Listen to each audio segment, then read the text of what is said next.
የሆነ ጊዜ ላይ የአብዛኛው ሰው ምኞት ስልክ መያዝ ነበር። እውነቴን ነው ከኔው ጀምሮ ማለት እንዴ የሰው ልጅ ስልክ ከያዘ ምን ያገባኝ? ደበር ካለ ቲክቶክ ገብቼ እስክሮል እቺን ብቻ ነው እንጂ ሌላ ጉድ ማለቱን አላውቅም። እውነቴን ነው። አሁን ግን መጣል ነው የሚያምረው። ሰው ግን ደግሞ ቢጥል ይከርባል መስሎት ነው እንጂ ማለት የኔ ውድ ስልክ አንቺን ማጣት አልፈልግም። ግን ደግሞ በቃ እያበላሸሽ መጣሽ። ምን አይነት ጅልና በእናታችሁ አይደብርሽም እንዴ? ወንድ ልጅን በፍቅር የሚያስለቅሱ ሴቶች እኮ ማለት ነው ከዚህ በፊት እነሱ ከአንዴም ሁለት ሶስት አፍቅረው ተጎድተው አልቅሰው ምናምን ስለሚያውቁ ያችን ነገር አሁን ወደ ወንድ ልጅ ማጥመድ ስለሚፈልጉ እንዴት በፍቅር ማጥመድ እንዳለባቸው ከፊተኛው ህይወታቸው ያውቃሉ። እንዴት ማስለቀስም እንዳለባቸው ካለፈው ህይወታቸው ስለሚያውቁ በደንብ አድርገው ምንም አያደክማቸው። እውነቴን ነው። ከዚህ በፊት እነሱ እንዴት እንዳለቀሱ እንዴት በፍቅር እንደተጠመዱ ስለሚያውቁት ቀስ አድርጎ አባብለው ገፋፍተው ያስገቡታል። ከዛ ወዲያ ካንቺ ውጪ የእናት የምትክ ነሽ የአባት ያክስቱ ልጅ ነሽ ምናምን ብሎ ጠግረር የልሻኔ ጅሊ ብሎክ ስታደርገው እዚህ መጥቶ ሚዲያ ላይ ደግሞ ጅልነት ወንድ ልጅ ካፈቀረ ምናምን ሲያለቅስ ሩጦ ወደ ሰይፉ እውነቴን ነው ዩሃ ሚዲያ ነው ይሮጥ የሚሄድ በጣም ችግር ነው።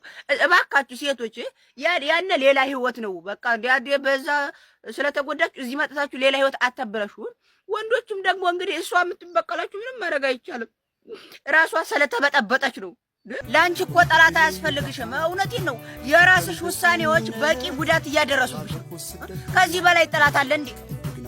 የራስሽ ውሳኔዎች ናቸው ዛሬ እንደዚህ አመዳም ቆረቆ እንዳያስመሰሉሽ። የራስሽ ውሳኔዎች ነው ከማይሆን ሰው ጥለው ተከዳው ተበላው ተጣጣው ምን አልሆን የምትዩ እና ከራስሽ ከዚህ በላይ የራስሽ ውሳኔ ጠላት በቃ ይሄ ነው። ሌላ የሰው ጠላት አያስፈልግሽም። በቂሽ። መጀመሪያ የራስሽን ውሳኔዎች አረጋጊ። ከዛ ቀስ ብሎ ጠላት ይመጣላችኋል። ጠላት ደግሞ ለጠላት እውነቴን ነው። ግን ከውሳኔ በላይ ጠላት የለም።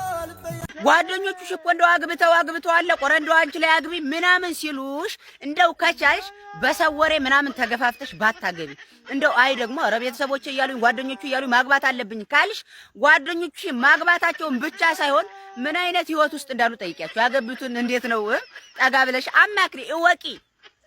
ሰው ማግባታቸውን እንጂ እዛ ሄደው መቃጠላቸውን አያውቁም። እነሱም እንዳንቺ እኮ እንትና ገባይ ሁለተኛ ስታገባ አንቺ ሶስተኛ እንዲህ እያሉ ነው የቀቀሏችሁ።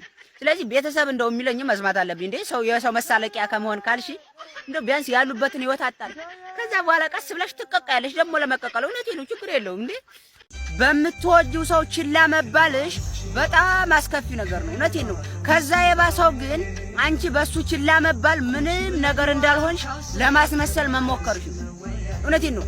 ማስመሰልሽ በውስጥሽ እየተቃጠልሽ በሰዎች እያልሽ በየሄድሽበት እያገጠልሽ ሌሊት ግን እየተንሰቀሰቅሽ ማደርሽ ይጎዳሽ።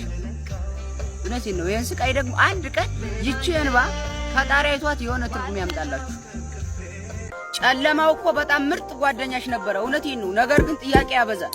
አንቺ ደግሞ የእሱን ጥያቄ መመለስ ሲያቅተሽ ትራስ ታቅፈሽ ስታለቅሽ ታሪያለሽ። እውነቴን ነው። ጨለማ እንደ ጨለማ ያለ በጣም ምርጥ ጓደኛ ራስሽን እንድታስቢ የሚያደርግ በቃ ጨለማ ብቻ ነው።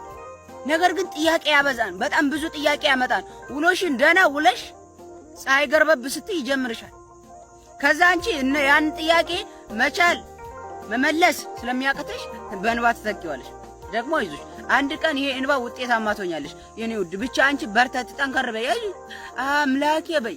ከዚህ ውጭ ሌላ ምንም አማራጭ ስለሌለ ማለት እኔ በየኮሜንቱ እየገባሁ አይለያችሁ በፍቅር ኑሩ ውለዱ ከበዱ እምላቸው ሰዎች ቆይ ለምንድን ነው የሚለያዩት? ቆይ እድል የሆነ እንጂ እኔ ስላቸው ነው እንደሚለያዩት። ኮሜንት የሚለጋቁ አሁን እያፈርኩ በቃ ባለፈው በሳምንት ሳይሞላ መልሰው ይጣላሉ። የተዋ በቃ እድሌ ነው መሰለኝ። ጠማማ ሰው ሁሉ አልቦለት አባ ይባላል። እኔ የኮሜንት አርበኛው ነው የተዋ በቃ እንደውም ከዚህ በኋላ አልላችሁም። ተለያዩ መንቀረቀራችሁ ታከፈለጋችሁ ያለው ተከራ ሰው ሁሉ አጨብጭቤ ከዛ ላይ አጨብጭቤ ሰራ በቃ ትለያያላችሁ። አይደብርም እንዴ? ለኔ ለሞራል ያታስቡት እንዴ?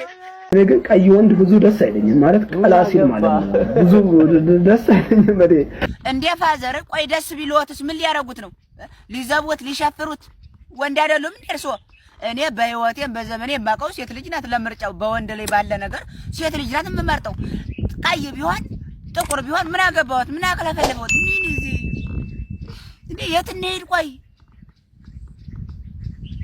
ምን አስበው ነው? ቆይ እንዴ ምቀኛ ከሆነ ሰው ጋርና ቅናት ካለበት ሰው ጋር ወሬ አተው።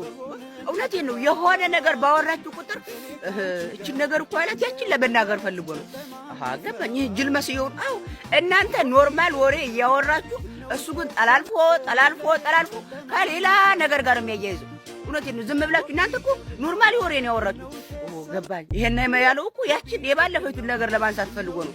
በቅኔ የመናገሩ ነው እያለ ነገሩን አወሳስቦ ከየትኛውም ጋር ሰው ጋር የሚያያይዛችሁ። ስለዚህ የምታወሩትን ሰው ለምን ሳቅ ጨዋታ አይደለም። ዝም ብሎ በቃ ተው፣ በቃ አታውሩ። ሲጀመር በቃ ከሌለ የለህም ነው እንዴ? ለመመሳሰል ብለህ ህይወትን አታከብድ። ዝም ብለህ ሰውኛውን ኑር። ምንድነው የሌላችሁን ነገር እንዳላችሁ እያስመሰላችሁ አትኑሩ።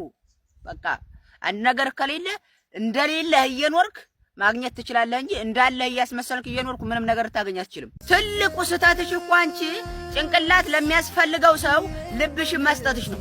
እውነቴን ነው። ያለ ቦታው እየቀያየራችሁት ነው እኮ እንደዚህ ጭምድድድ ብላችሁ እንዳሮየ ጫማ የምትኖሩት ማለት ነው። እውነቴን ነው። ሁሉን ነገር ስትሰጡ አስፈላጊ ለሆነ ነገር ስጡ።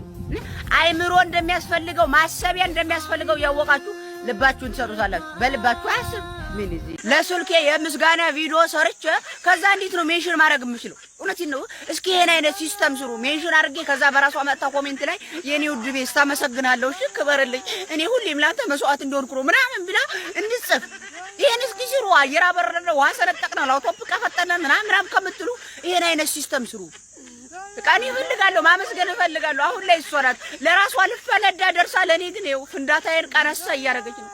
የኔ ውድ ቤስት፣ የኔ ማርማራታ ደግሞ እንደዚህ እያልኩ እያመሰገንኩሽ እስታካርኪና ነገርኩሽ። የቪዲዮ ይመለስና እና በቃ የሆነ ስራ ስሩ። ሜንሽን ላርጋት፣ ከዛ መጠታ ትጻፍ ኮሜንት ላይ ታመስግነኝ። በቃ እፈልጋለሁ እንደዚህ። ኢትዮጵያ ያላችሁ ቲክታከሮች ምንድነው እንዴ? ጉንፋን ሲያማችሁ ለሆስፒታል እየገባችሁ በሶፍት እጃችሁን እየጠመጠባችሁ እንደዚህ ስቶሪ የምትሰሩት እንዴ? ማንን ለማስጨነቅ ነው?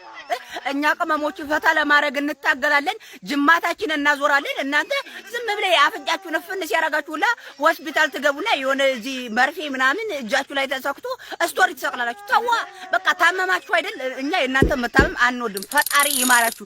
ግን ስቶሪ አትስቀሉ። መምዳት የማትችል ከሆነ ውድ ፋሚሊዎች እኔ ሁለቀን አልተመቸኝም፣ ወደ ሚዲያ አልመጣሁም። አመሰግናለሁ። ባይሆን ጸሎት አድርጉልኝ። በቃ ምንድነው እንደዚህ እጃችሁን እየጠመጠባችሁ የምትመጡ? ተዋ ዲያር በዛም እኛ በስንቱ እንጨነቅ፣ በስንቱ ይጨነቁ ቅመሞች። በቃ ከነሱ ሌላው የሚጨነቅ የለም። እውነቴን ነው። በዛ መዳሟ ጋር ትዳረቃለች፣ በዚህ ቤተሰብ ያደርቃታል፣ በዚህ ደግሞ ስለ ቲክታከር ትሰብ። እንዴት በቃ ታመማችሁ አይደል እንዴ?